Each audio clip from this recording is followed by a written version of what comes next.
हाँ, मैं बिका हुआ पत्रकार हूँ। जनता के प्यार ने मुझे खरीद लिया है और इस प्यार के आगे हमेशा बिकता रहूंगा। देखिए वीडियो। बोल के हमारे रवि भैया हैं, एक बहुत ही अच्छे पत्रकार हैं, बहुत ही सम्मानित पत्रकार हैं। देखिए, पत्रकारिता बहुत कम लोग कर पाते हैं। चाटुकारिता कोई भी कर लेगा, जो चाहे चाटुकारिता कर सकता है, लेकिन पत्रकारिता बहुत कम लोग कर पाते हैं, जो कि रवि जी कर रहे हैं। इनके लिए मैं बहुत सल्यूट करता हूँ इनको, बहुत अच्छा कार्य कर रहे हैं हमारे रवि जी। हाँ, मैं रवि के बिंदास बोल में आपका स्वागत है। आज 27 फरवरी है, 27 फरवरी 2022। आज से ठीक 22 साल पहले 27 फरवरी 2000 को मेरी बुक एक सामाजिक बुराई बलात्कार रिलीज हुई थी जयपुर में। मैं ये वीडियो क्यों बना रहा हूँ? इस वीडियो को बनाने का मेरा मकसद ये है क्योंकि रामनगर में जब मैंने पत्रकारिता शुरू की है तो कई लोगों के मेरे पास जवाब आते हैं सोशल मीडिया में कि देखो, ये बीजेपी का पत्रकार है, ये गोदी मीडिया का पत्रकार है। उस माध्यम से आपको बताना चाहता हूँ, सन 2000 में मेरी बुक लिखी गई थी और लोग कहते हैं नया नया वाला पत्रकार है। मैं सन 2000 का लेखक हूँ। उससे पहले मैंने थोड़ी पत्रकारिता की, लेकिन जब मैंने देखा कि पत्रकार की जो रिपोर्ट्स होती हैं एडिटर अपने हिसाब से छापते हैं, पत्रकार बेचारा रिपोर्ट लाते लाते परेशान हो जाता है, एडिटर अपने हिसाब से खबर छापते हैं, तो मुझे लगा इसको छोड़ो। फिर अपने कोचिंग सेंटर की तरफ मैंने ध्यान दिया। वो तो लॉकडाउन का भला हुआ कि मैं बेरोजगार हुआ। मैं कहा चलो समय बिताने के लिए करना है कुछ काम, चल लीजिए दे दें पत्रकारिता को कुछ नए आयाम। तो उस माध्यम से मैं रामनगर में आया और रामनगर मैंने पत्रकारिता शुरू की। अब रामनगर में मुझे बीजेपी का ठप्पा लगाया गया, ये कहा गया कि देखो ये तो 24 घंटे बीजेपी के ऑफिस बैठा रहता है। तो मैं आपको बता देना चाहता हूँ, मैं रहता हूँ ग्राम पुछड़ी में और विधायक निवास शंकरपुर मेरे गांव के बगल में है, यानी मेरे गांव के बगल से टच करते हैं। और आदरणीय दीवान सिंह बिष्ट जो विधायक हैं, वो आदर में उनको मैं जीजा जी कहता हूँ, क्योंकि उनकी जो धर्मपत्नी है वो गढ़वाली है, हम भी गढ़वाली हैं। हम वैसे रावत हैं, पर हम असवाल, हमारे वहाँ कोट था तो वो भी असवाल थी, तो इस नाते से उनको मैं दीदी कहता था। इस कारण से हम दीवान सिंह बिष्ट को जीजा जी। और आज से नहीं, 91, 92 से हमारे बड़े अच्छे संबंध रहे हैं दीवान सिंह बिष्ट परिवार से। और उन जीजा जी जब वो अपना पहला स्कूटर लाए थे तो उस स्कूटर को चलाने वाला भी मैं ही था। यानी मैं आपसे कहना चाहता हूँ कि उनसे मेरे इतने आत्मीय संबंध हैं। जब उनके ऑफिस में बैठते हैं, दरअसल मेरे जितने भी, हमारे इलाके में नेट नहीं आता, उनके ऑफिस में बैठकर मैं 5G नेट के मजे लेता हूँ, अपने वीडियो अपलोड करता हूँ। और आपने देखा होगा कि मेरे जीजा जी लगते हैं। मैं मोदी का समर्थक माना जाता हूँ, मैं बीजेपी का समर्थक माना जाता हूँ, पर आप मुझे जितने भी मेरे वीडियोस बने हैं इस चुनाव की घोषणा के बाद, कितने दीवान सिंह के समर्थन में बने दिखा दीजिएगा एक बार भी। मैंने संजय नेगी को भी सपोर्ट किया है, मैंने श्वेता मासीवाल जी को भी सपोर्ट किया है, मैंने महेंद्र पाल सिंह जी को भी सपोर्ट किया है। यानी मैंने हर शिशुपाल जी के मैंने इंटरव्यू लिए हैं, सपोर्ट किया है। हेम भट्ट जी को मैंने सपोर्ट किया है। सपोर्ट का मतलब इंटरव्यू लिए हैं, और मैंने कोई भी किसी के प्रति नेगेटिव खबर नहीं चलाई है। संजय नेगी के बारे में मुझे कई लोगों ने संजय नेगी का भी एजेंट कहा। संजय नेगी मेरा स्कूल का फ्रेंड है, और देखिए वो नहीं जानते थे संजय नेगी कि मैं उनका दोस्त हूँ। दरअसल 92 में मैंने 10th की परीक्षा दी थी। तो 10th की परीक्षा में जो हमारा सेंटर था, क्या बता दूँ, उत्तर प्रदेश में हम थे। कल्याण सिंह उस समय मुख्यमंत्री थे और राजनाथ सिंह शिक्षा मंत्री थे। सख्त कानून लागू हुए थे उस साल। तो हमारा जो सेंटर था वो करणपुर इंटर कॉलेज में, करणपुर जो इंटर कॉलेज है सरकारी, वहाँ पे हमारा सेंटर पड़ा था। तो हमने वहीं करण बेड़ा जहाल में हमारे रिश्तेदार रहते हैं, वहीं हमने किराए में मकान लिया था। तो संजय नेगी वहीं हमको, उनके घर ही उनका आसपास था, तो वहीं से साइकिल में हमारे साथ वो पेपर देने के बाद हम साथ ही आया करते थे। यानी संजय नेगी को मैं तब से जानता हूँ। हालांकि संजय नेगी ने मुझको, कि देखिए बचपन की दोस्ती बड़ी यारी होती है। हमने बहुत जल्दी यहाँ से रामनगर छोड़ दिया था 97-98 में, कि मुजफ्फरनगर आंदोलन, जो मुजफ्फरनगर कांड हुआ था उत्तराखंड आंदोलन के दौरान, हम जयपुर दिल्ली चले गए थे। लेकिन कहते हैं ना कि जब आप दूर चले जाते हो, आपको नज़दीक, आपके करीबी जो बचपन के साथ रहते वो हमेशा आपको याद आते हैं। संजय नेगी के बारे में बहुत कुछ बातें की गई, पर मुझे कभी ऐसा नहीं लगा। उनको कई चीज़ गुंडा कहा गया, उनको मिंटू चौधरी के साथ जोड़ा गया। हो सकता है कि वो जोड़े हों, पर जब हम यहाँ आए तो मैंने कोई चीज़ नहीं देखी। मैंने ब्लॉग प्रमोट रहते उनके काम देखे और तारीफ़ें उनकी करी हैं, तो मैंने उनकी भी तारीफ़ की। और मुझे ये कहा गया कि, तो और मैं आपको एक चीज़ इसलिए बताने की कोशिश कर रहा हूँ, हमारे गाँव में एक हमारे आदर का भतीजा होता है, तो सोशल मीडिया में वो मुझे दलाल पत्रकार, गोदी मीडिया, इससे पैसे ले रहे हो, उससे पैसे ले रहे हो। और आपने देखा होगा कि महेंद्र पाल सिंह जी का जब मैं इंटरव्यू लेने गया था पहली बार, तो वहाँ के आसपास के लोगों ने मुझसे बदतमीजी करने की कोशिश की। एक सिंपल सा मैंने सवाल पूछा था कि लोगों के आरोप है कि 2 करोड़ का टिकट लेके आप खरीदे हैं महेंद्र पाल सिंह जी से। मैंने कहा, वो जवाब देने वाले थे, लेकिन उनके आसपास के लोग बिदक गए। और जानते हैं, वो भतीजा जो कांग्रेसी है कट्टर, वो मेरे पापा को फोन करके बोलता है, मतलब एक प्रकार से उन नेताओं द्वारा जो महेंद्र पाल सिंह जी का करीब में थे, धमकी दिलवाता है कि हम इस पे केस कर देंगे। तो बोलता है कि चाचा को समझा देना, नहीं तो उस पे केस हो जाएगा। मतलब मुझे धमकी दोगे आप लोग, कांग्रेसी मुझे धमकी देंगे। और उस धमकी के बाद मैंने कोशिश की, मेरे पापा ने कहा छोड़, गांव का मामला है, क्या करना है। अभी मैं जानता हूं इस मामले में ना तो महेंद्र पाल सिंह जी इन्वॉल्व होंगे और ना ही रणजीत सिंह रावत जी इन्वॉल्व होंगे, क्योंकि वो इतने बड़े कद के नेता हैं। वो जानते हैं कि आरोप बड़ी छोटी चीज होती है, और मैंने दावा नहीं किया था, और आरोप पे केस नहीं होते हैं। और महेंद्र पाल सिंह जी जो कांग्रेस के यहाँ के उम्मीदवार थे, रामनगर से, नैनीताल में रहते हैं और नैनीताल हाईकोर्ट के वरिष्ठ वकील हैं, वो काश उन अपने आसपास के नेताओं को, उस मेरे भतीजे को बताते कि भाई ऐसे मामलों में केस नहीं हुआ करते। तो मुझे धमकी दिलाई गई।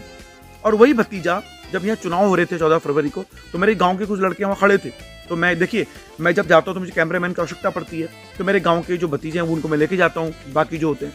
तो वो बड़ा भतीजा जो कांग्रेस का चाटुकार बना फिर रहा था, वो मुझे धमकी देता, उन लड़कों को बोलता है कि इनके साथ मुंह घुमा करो, ये तो पिटेगा, तुम्हें भी पिटाई होगी, कि तुम्हारी पिटाई होगी, तुम इसके साथ मत रहा करो। बताओ, मतलब आप डराने की कोशिश कर रहे हो मेरे इर्द गिर्द उन कैमरामैन को। तो ये कांग्रेस के लोग उसे एक सहारे से धमकाने की कोशिश कर रहे थे। क्या मैंने बात कभी बोली? नहीं बोली। अब चुनाव हो चुके हैं, अब वोटिंग में इसका असर होगा नहीं, तो इसलिए मैं ये बात कर पा रहा हूं। ये बात मैंने पहले नहीं की थी, लेकिन फिर भी मैंने महेंद्र पाल सिंह जी के उसके बाद 3 इंटरव्यू लिए हैं, कम से शायद 2 इंटरव्यू लिए हैं, और दोनों इंटरव्यू में मैंने सिर्फ वो बातें की हैं जो उनके हित की बातें हों। देखिए, दूसरा ये, क्योंकि महेंद्र पाल सिंह जी की व्यक्तिगत रूप से मैं बड़ा सम्मान करता हूँ, मैं बड़ी उनकी इज्जत करता हूँ। डाउन टू अर्थ है, मृदुभाषी हैं, उनके बोलने का तरीका मुझे बड़ा पसंद आता है। और नो डाउट रणजीत सिंह रावत जी की बात करूँ, मैं भी उनका प्रशंसक बन गया जब उनका मैंने इंटरव्यू लिया था, उनके बोलने के अंदाज से, उनके दबंगपन से। लेकिन वो लोग जो उनके आसपास बैठे हुए हैं, वो मेरे घर में मेरे पापा को धमकी दिलवा रहे हैं कि इन पे हम केस कर देंगे। ये बात मैंने कभी बोली? नहीं बोली। अब चुनाव के बाद बोल रहा हूँ, क्योंकि चुनाव के बाद मैंने फिर कहा आपसे कि कोई असर होता नहीं है वोटिंग। मैंने आपको बताया कि दीवान जी यादव मेरे जीजा जी होते हैं, उनके मैं ऑफिस में बैठता हूँ, और उनकी ऑफिस में बैठ के मैंने संजय नेगी के समर्थन वाले वीडियो बनाए हैं। समर्थन का मतलब है जो लोगों ने उनकी तारीफें की हैं, और वही वीडियो अपलोड मैं करता था। बताइए, दीवान सिंह जी के लिए मैंने कितनी तारीफें की हैं।